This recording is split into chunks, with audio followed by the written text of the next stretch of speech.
বাংলাদেশ, নেপাল, শ্রীলঙ্কা এমনকি পাকিস্তানের মানুষরাও ভারতবর্ষের মানুষদের থেকে অনেক ভালো, অনেক উন্নত মানের পুষ্টিকর খাবার খান।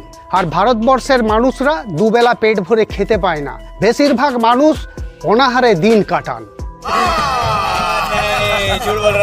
মিথ্যে কথা বলছি? আরে না না, এ কথা আমি বলছি না, এ কথা বলছে গ্লোবাল হাঙ্গার ইন্ডেক্স। আমাদের দেশের মানুষ খেতে পায় না? না না, এ কথাটা মেনে নেওয়া যায় না, এটা সম্পূর্ণ মিথ্যে কথা।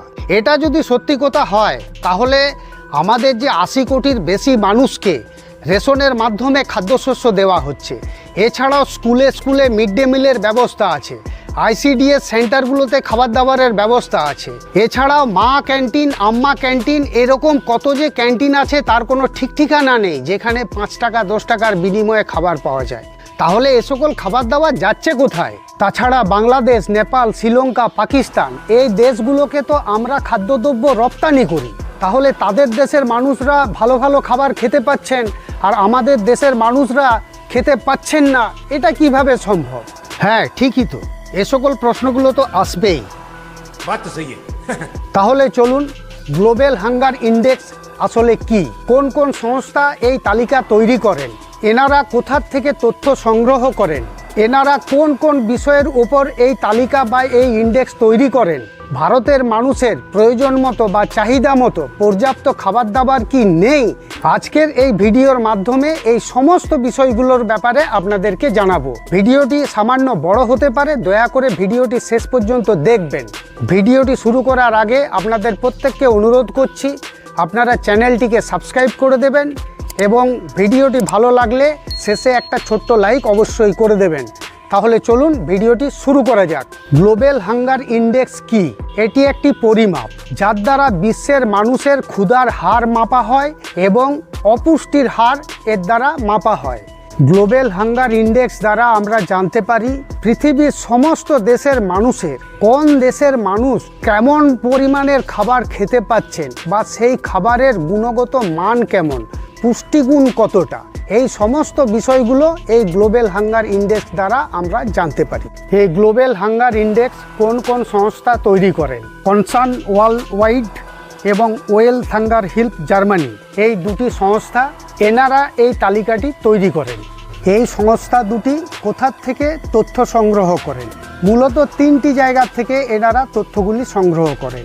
Number 1 FAO food and agriculture organization, দ্বিতীয়ত ইউনিসেফ, 3 নম্বর WHO ওয়ার্ল্ড হেলথ অর্গানাইজেশন। এই 3টি জায়গা থেকে এনারা তথ্যগুলি সংগ্রহ করেন। কোন কোন বিষয়ের উপর ভিত্তি করে এই তালিকাটি তৈরি করা হয়? নাম্বার 1 অপুষ্টি, নাম্বার 2 5 বছর বা তার নিচের বয়সের শিশুদের বয়সের তুলনায় উচ্চতা বা হাইট কম, নাম্বার 3 5 বছর বা তার নিচের শিশুদের উচ্চতার তুলনায় তাদের ওজন কম, এবং নাম্বার 4 5 বছর বা তার নিচের বয়সের শিশুদের অকাল মৃত্যুর হার।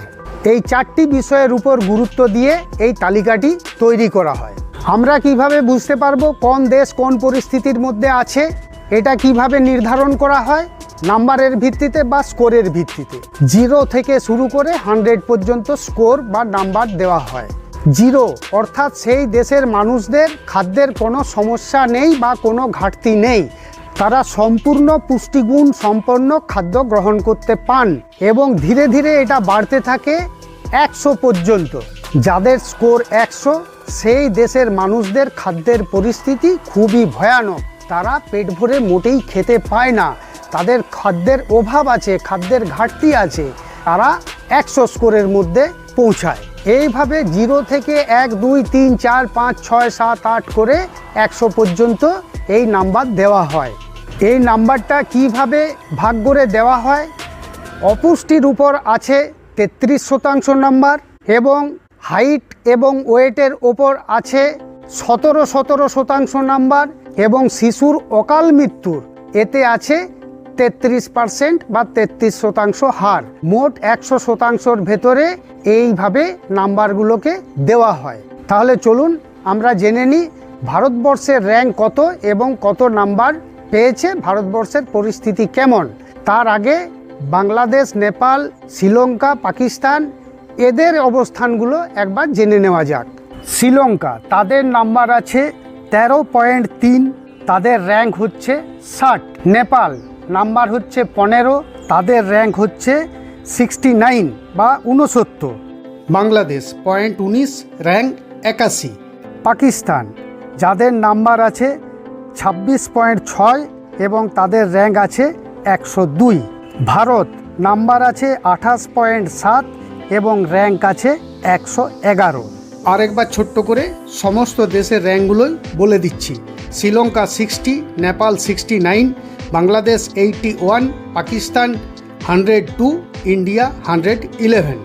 এই গ্লোবাল হাঙ্গার ইন্ডেক্সের যে তালিকাটি দেওয়া হয়েছে এটি মোট 125টি দেশের তালিকা, যার মধ্যে ভারত হচ্ছে 111 এবং ভারত এই 111 নম্বর র্যাঙ্কে আছে, মানে খুবই উদ্বেগজনক পরিস্থিতির মধ্যে আছে। তাহলে ভারতবর্ষের র্যাঙ্ক হচ্ছে 111। এতে কি বুঝতে পাচ্ছি আমরা? যে ভারতবর্ষের মানুষ দুবেলা পেট ভরে খেতে পায় না। তাহলে কি ভারতবর্ষে চাহিদা অনুযায়ী পর্যাপ্ত পরিমাণের খাদ্যদ্রব্য নেই? না, এটা সম্পূর্ণ ভুল। ভারতবর্ষে পর্যাপ্ত পরিমাণের খাদ্য আছে। ভারতবর্ষে একসময় খাদ্যের অভাব ছিল, বিশেষ করে 1960 সালের পরের থেকে। কারণ 1962 সালে ভারত চীন যুদ্ধ হয় এবং 63 সালে দুর্ভিক্ষ বা খরা দেখা দেয় এবং 1965 সালে ভারত এবং পাকিস্তানের যুদ্ধ হয়। এই পরপর তিনটি পরিস্থিতির মধ্যে পড়ে যাওয়ার জন্যই ভারতবর্ষে প্রচুর পরিমাণে খাদ্যের অভাব দেখা দেয়। কিন্তু 1966 সালের ভারতবর্ষে সবুজ বিপ্লব ঘটে। এই সবুজ বিপ্লবের ফলে 1980 সালের মধ্যে ভারতবর্ষে প্রচুর পরিমাণে খাদ্য উৎপাদন করা হয় এবং বর্তমানে ভারতবর্ষের খাদ্যের পরিস্থিতি হচ্ছে প্রয়োজনের তুলনায় অনেক বেশি খাদ্য মজুদ রাখা আছে।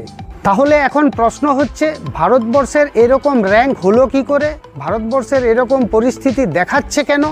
মূল যে 4টি বিষয়ের উপর এই তালিকা তৈরি হয়েছে তার যেটা 1 নম্বরে আছে পুষ্টি।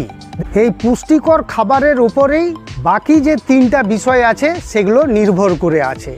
একটা মানুষ যদি পুষ্টিকর খাবার গ্রহণ করতে পারে তাহলে তার উচ্চতাও ঠিক থাকবে, ওজনও ঠিক থাকবে এবং শিশু মৃত্যুর হারও কমে যাবে। তাহলে পুষ্টির ব্যাপারটা এরকম পরিস্থিতির মধ্যে কেন আছে সেই ব্যাপারটা নিয়ে সামান্য আলোচনা করা যাক। দেখুন, আমাদের ভারতবর্ষে প্রায় 80 কোটি মানুষকে সরকার রেশনের দ্বারায় খাদ্যশস্য দেন। কিন্তু শুধু খাদ্যশস্য দিলেই কি পুষ্টিকর খাবার গ্রহণ করা হয়? খাবারের সাথে তো আরও অনেক কিছু লাগে। সেই খাবারকে কাঁচা থেকে পাকা করার জন্য মশলা লাগে, তার জন্য জ্বালানি লাগে এবং আরও পুষ্টিকর যে খাবার আছে ডিম, দুধ, ফল ইত্যাদি, মাছ, মাংস, বিভিন্ন ধরনের যে খাবার আছে সেগুলো তো কিনতে হাতে পয়সা চাই। তাহলে এই পুষ্টিকর খাবার যদি ভারতবর্ষের মানুষকে খেতে হয় বা পেতে হয়, তার জন্য প্রথম যেটা প্রয়োজন হচ্ছে সেটা রোজগারের। আমরা যদি দেখি এই 80 কোটি মানুষে, যদিও বলা হচ্ছে 80 কোটি মানুষ, এটা প্রায় 90 থেকে 100 কোটি মানুষ হবে। আপনি যদি এই 80 কোটি মানুষের হিসেবেই আসেন, এই 80 কোটি মানুষের গড় আয় কত? দেখুন, এই 80 কোটি মানুষের ভেতরে যারা একদম দারিদ্র্য সীমার নিচে বসবাস করে, যাদের কিচ্ছু নেই, সেই সংখ্যাটা হচ্ছে 7 থেকে 8 কোটি মানুষের, যাদের পারিবারিক আয় মাসে 2,500 টাকা। এবং যে বাকি মানুষগুলো আছে 70-72 কোটি মানুষ, তাদের পারিবারিক মাসিক আয় হচ্ছে 5 থেকে 10,000 টাকা। সব মিলিয়ে যদি একটা গড় করা যায় যে 80 থেকে 90 কোটি মানুষের মাসিক পারিবারিক আয় হচ্ছে 7 থেকে 8,000 টাকা, তাহলে এবারে হিসেব করে বলুন, জ্বালানি, ইলেকট্রিসিটি বিল, ওষুধপত্র, কাপড় জামা, এর সাথে বিভিন্ন রকমের প্রসাধনী দ্রব্য ব্যবহার করা, ঘর বাড়ি তৈরি করা, এরকম বিভিন্ন রকমের যে খরচা আছে, cable TV, mobile phone recharge, এরকম যে অজস্র খরচা আছে, এবারে বলুন 7 থেকে 8,000 টাকা মাসিক আয়ে একটা পরিবার এই সমস্ত খরচ করে সে কিভাবে পুষ্টিকর খাবার খেতে পারে বা সে কীভাবে পুষ্টিকর খাবার তার ফ্যামিলিকে যোগান দিতে পারবে? এটা হচ্ছে সবথেকে বড় কথা। 1 নম্বর যে প্রধান কারণ সেটা হচ্ছে সরকারকে আগে এই পরিস্থিতির কথাটা স্বীকার করতে হবে, মানতে হবে। আমাদের দেশে সবথেকে দুঃখের বিষয় হচ্ছে যে রাজনৈতিক দল বিরোধী আসনে থাকে তার গোটা দেশে শুধু গরিব আর সমস্যা দেখা দেয়।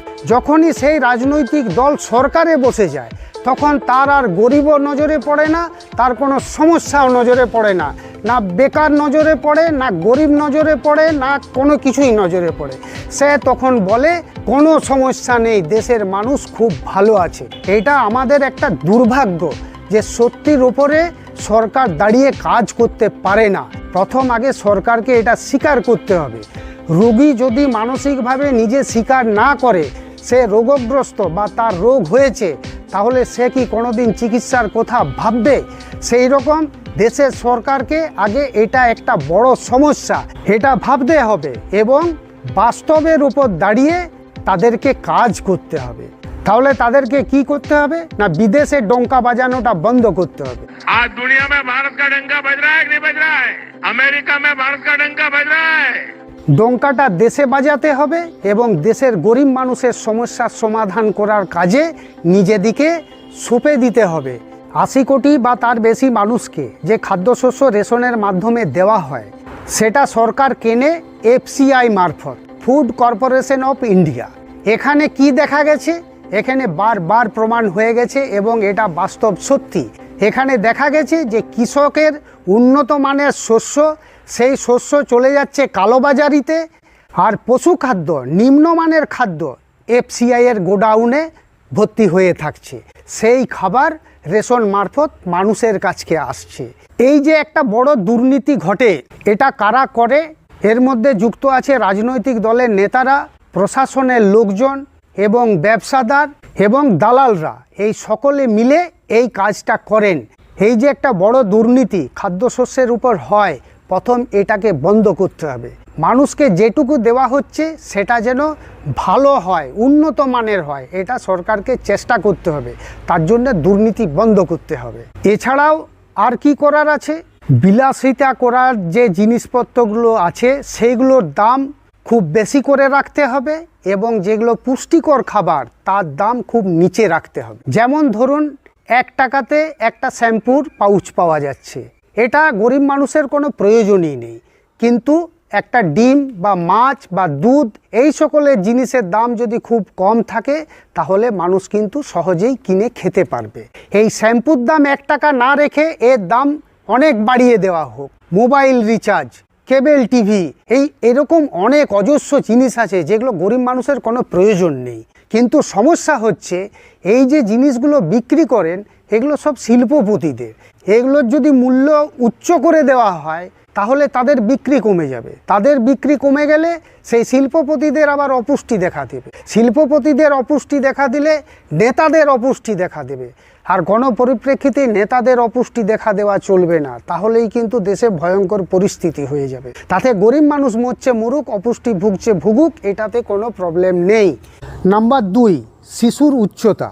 দেখুন, একটা শিশুর জন্মগ্রহণের আগে তার মাতা পিতা যদি পুষ্টিকর খাবার খেতে পান তাহলে সেই শিশু কিন্তু অপুষ্ট জন্মাবে না, তার উচ্চতা স্বাভাবিক থাকবে, তার ওজনও স্বাভাবিক থাকবে। বিশেষ করে গর্ভবতী মা, সে যদি ঠিকমতো সুষম পুষ্টিকর আহার পান তাহলে শিশুর কোনো সমস্যাই থাকবে না। এবং নাম্বার 3, ওজন। দেখুন, এটাও ওই পুষ্টিকর খাবারের সাথেই সম্পর্ক। যদি পুষ্টিকর খাবার খেতে পান তাহলে কিন্তু শিশুর ওজনও ঠিক থাকবে। নাম্বার 4, যেটা সবথেকে বড় কারণ হচ্ছে শিশুর অকাল মৃত্যু। দেখুন, পুষ্টিকর খাবার এটা তো একটা গুরুত্বপূর্ণ বিষয় বটেই, তার সাথে সাথে গর্ভবতী মহিলাকে বা মাকে আজকের দিনে যে আধুনিক চিকিৎসা বেরিয়েছে সেইগুলো পর্যাপ্ত পরিমাণে তাকে দিতে হবে। এবং সবথেকে যেটা বড় গুরুত্বপূর্ণ বিষয় হচ্ছে জনসংখ্যা বৃদ্ধিতে রোধ করতে হবে। এটার জন্য সরকারকে একটা বড় পদক্ষেপ নিতে হবে। দেখুন, যদি প্রচুর পরিমাণে রোজ শিশু জন্মগ্রহণ করতে থাকে তাহলে সরকারের হাতেও পর্যাপ্ত পরিমাণের এমন কোনো ব্যবস্থা নেই যে প্রচুর পরিমাণের যে শিশু জন্মাচ্ছে তাদেরকে সমস্ত কিছু ঠিকভাবে দেওয়া যাবে। আশা করি এই ভিডিওটি আপনাদের সকলের খুবই ভালো লাগবে। যদি ভালো লেগে থাকে তাহলে একটা ছোট্ট লাইক অবশ্যই করবেন। আপনারা সকলে ভালো থাকুন, সুস্থ থাকুন। সকলকে ধন্যবাদ জানিয়ে আজকের এই ভিডিওটি শেষ করলাম।